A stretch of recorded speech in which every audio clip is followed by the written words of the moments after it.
Tony Brooks was a rising star in the Aston Martin team.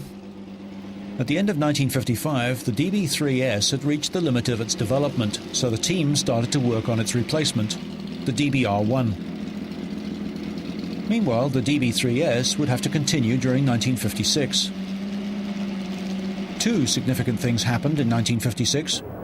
Firstly, as a result of the Le Mans disaster, the 24-hour race was postponed until July so that additional safety work could be carried out. New regulations were introduced, reducing the engine size for prototypes to 2.5 litres. Production sports cars had no capacity limit, but 50 had to be built, and a maximum fuel consumption of 10.8 miles per gallon was also imposed.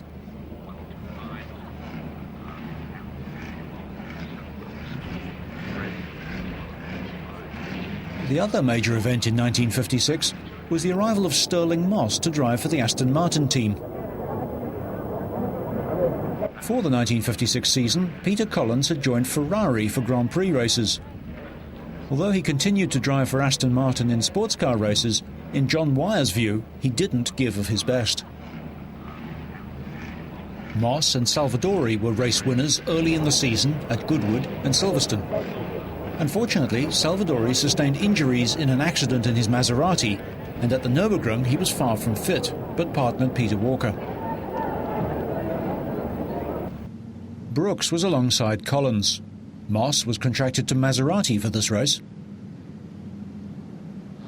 The Astons handled very badly at the ring due to the shock absorbers fading on the long circuit with its very rough surface.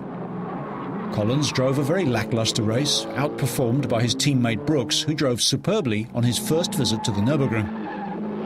Roy Salvadori, still recovering from his serious accident at Silverstone, and Peter Walker were holding fourth place, one lap from the end, when the De Dion tube broke, putting Roy into a ditch and into hospital again.